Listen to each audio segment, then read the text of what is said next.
Suku Sasak. Mereka adalah penjaga budaya, tradisi, serta cara hidup yang masih alami. Adam. Laku keseharian suku Sasak erat dengan resep leluhur, termasuk upaya dalam menjaga dan merawat diri.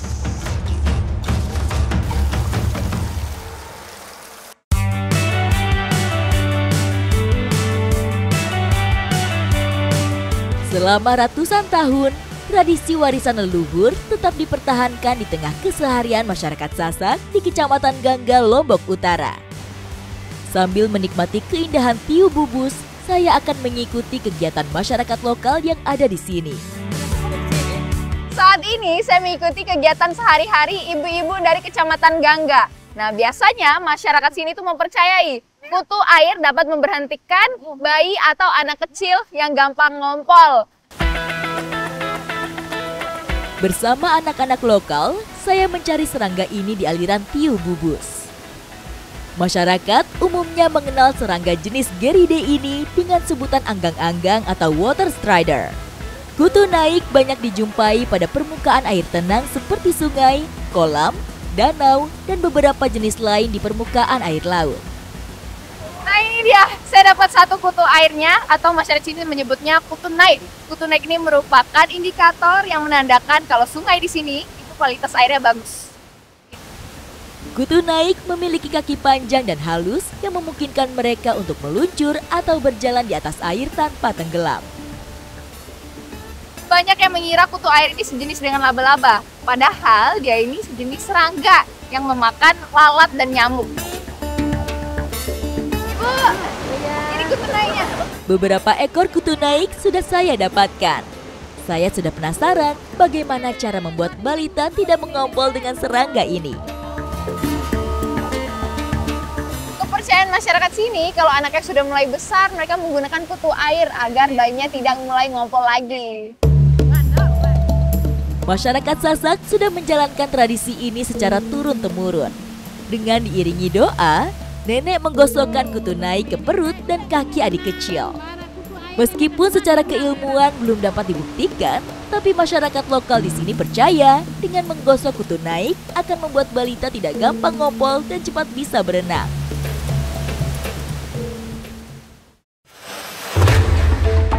Jika anggang-anggang dipercaya bisa menyembuhkan kebiasaan ngompol pada balita, suku Sasak juga memiliki cara yang mereka anggap mujarab membantu anak yang baru belajar berjalan. Diperoleh bukan dari sungai, tapi dari balik lumpur.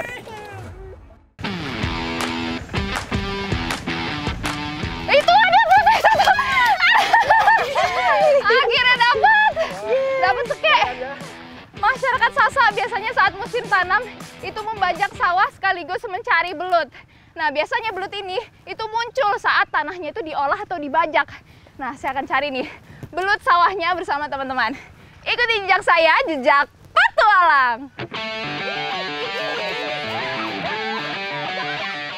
Lokasi tanah yang subur seperti ini merupakan habitat ideal untuk belut sawah. Tanah yang terbalik setelah dibajak membuat belut-belut keluar dari lubangnya.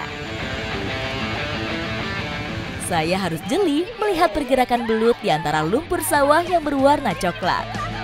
Mana? Mana? Oi! Mana? Dapat seke? Waduh! Ayo!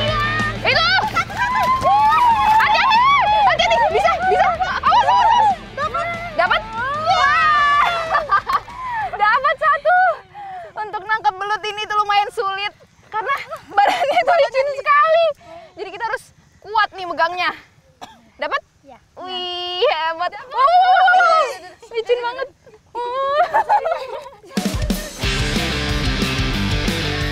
Bentuk tubuh belut menyerupai ulat, namun ternyata hewan ini masuk ke dalam keluarga ikan.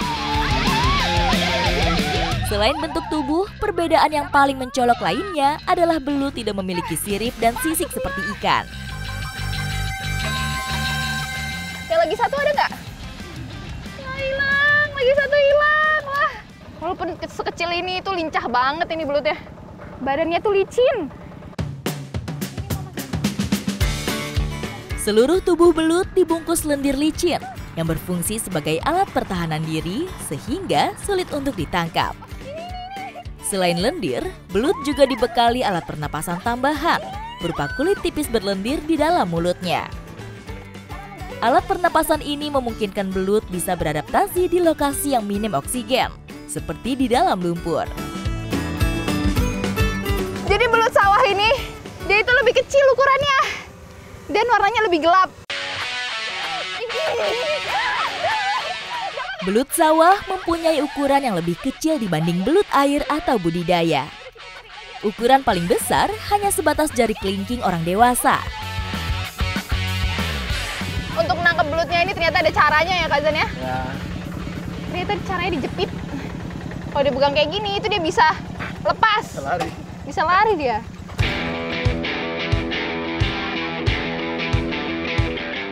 Masyarakat Sasak mempunyai cara tersendiri saat menangkap belut. Mereka menjepit badan belut di sela-sela jari, sehingga belut menjadi terkunci dan mudah untuk dipegang. Ada caranya ya untuk megang belut. Ini dia belut yang paling besar kita dapat. Woo! Kak Indah ada dapat.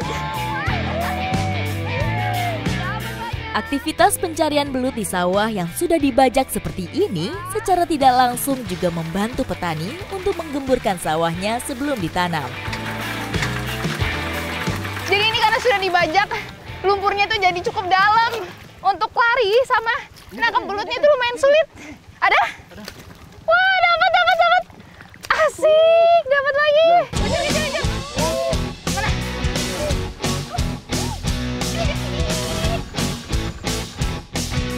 Bagi masyarakat Sasak, belut ini tidak hanya untuk dikonsumsi, tapi juga digunakan sebagai ritual untuk mempercepat anak kecil berjalan. Nah, saya akan bawa nih ke rumah. Ikuti jejak saya, jejak petualang.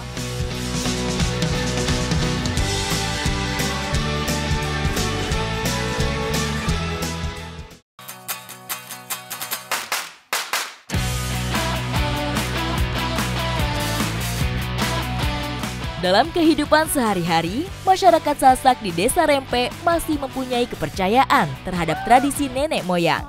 Salah satu tradisi lama yang masih dilakukan masyarakat di sini sampai sekarang adalah pecut belut, atau tradisi supaya anak cepat berjalan. Ini senang loh dia. Sebelum tradisi dimulai, saya bersama Ibu Adam sedang bermain dan mengajari Adam berjalan menggunakan tonda. Tonda merupakan alat belajar berjalan yang terbuat dari bambu. Tonda digunakan sebagai pegangan anak saat orang tua mengajarinya berjalan. Masyarakat Sasak memiliki cara tersendiri untuk mempercepat anak kecil bisa berjalan di umurnya. Nah, sekarang saya akan membawa Adam ke Papu untuk memulai tradisinya. Ayo Adam.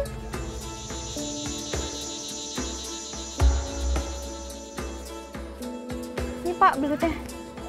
Orang tua Desa Rempe biasa menggelar tradisi pecut belut supaya anak-anak mereka cepat berjalan dengan lancar.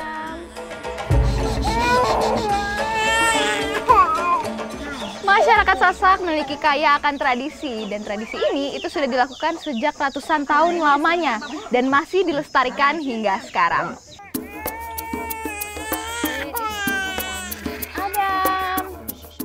Meskipun secara ilmiah belum dapat dibuktikan kebenarannya, namun masyarakat Sasak di sini percaya doa yang dipanjatkan akan menjauhkan anak dari hal buruk. Selain itu, pecutan belut secara perlahan ke kaki anak dipercaya dapat membuat kaki anak kuat.